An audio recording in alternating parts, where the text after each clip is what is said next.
Okay, I'm back. Basically, I had to split the video up so that I can add them together.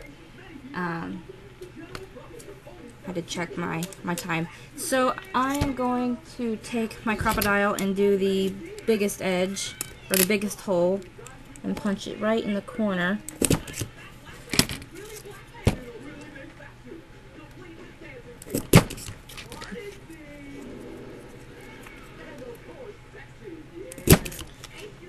Okay, and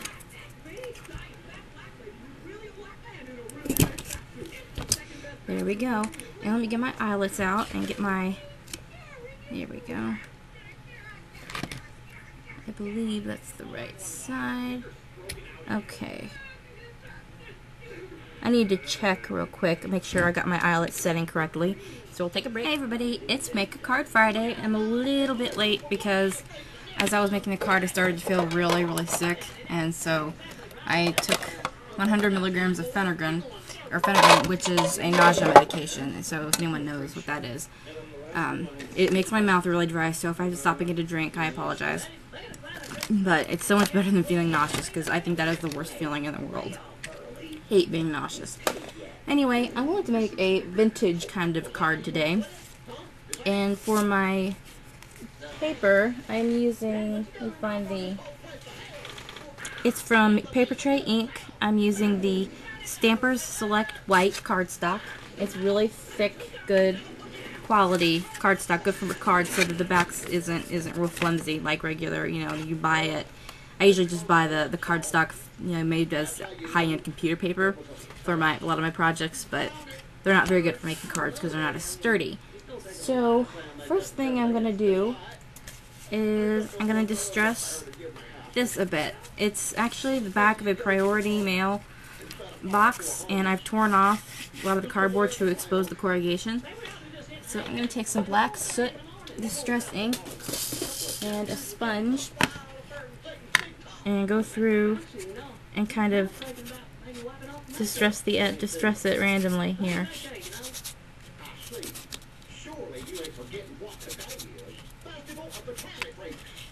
So, and it's kind of bent there, but that's okay because it won't show when I glue it down. Then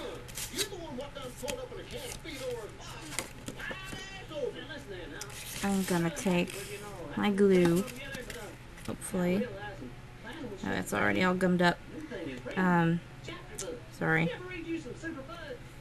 And TV's really loud too, so I apologize. I don't know why I don't turn it off when I do these videos. I kind of do them randomly. So, okay. So I'm gonna glue this down on the edge here, so that the stripes are going down vertical, the corrugation. And then for the other side, I'm going to take this mesh and I'm going to adhere it right across with a glue gun, and just like that. And I'm going to cut the excess off. And then I'm going to glue the rest of it down on the other side of it. And there we go. Haven't really figured out another great way to adhere mesh. So if you have any good ideas, I'd love to hear them. I'm going to cut the excess off of this one.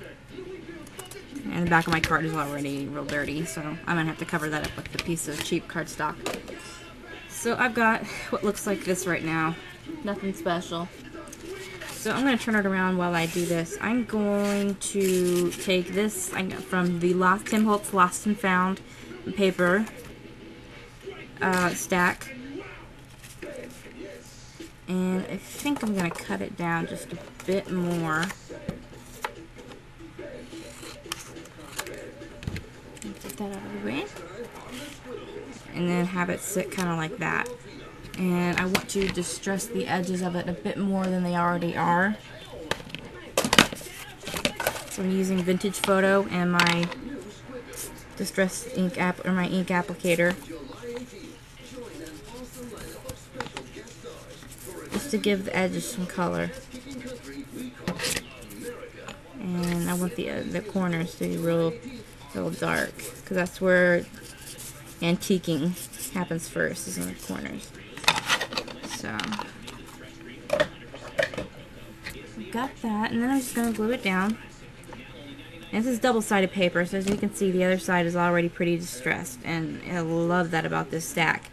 And it's got so many different scales of designs. And I'm just going to place this right in the center, like that. And I have another image right here that I'm going to place, I think, right here. And I'm going to use my homemade glue dots to adhere them so they have it kind of pops off the card. And let's see here. That commercial's loud. I can hear it. I know I know I can hear it, but I know you guys can probably hear it too.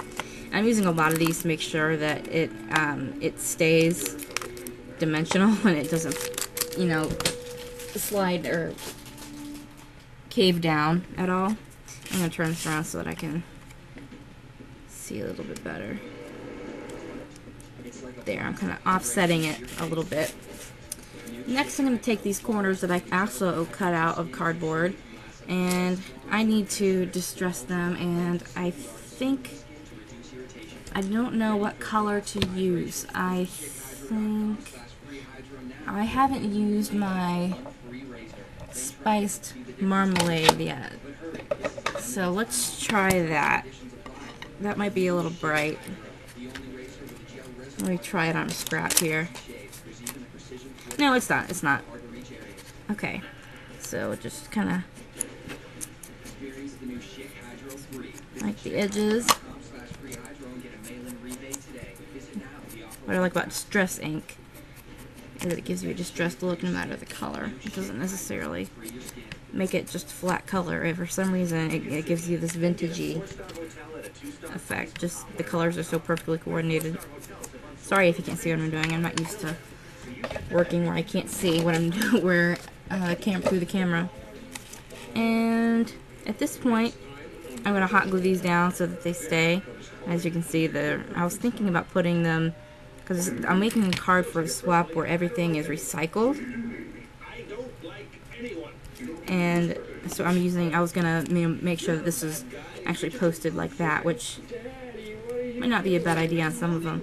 But I think I'm just going to go ahead and glue them down the way I was originally intending to.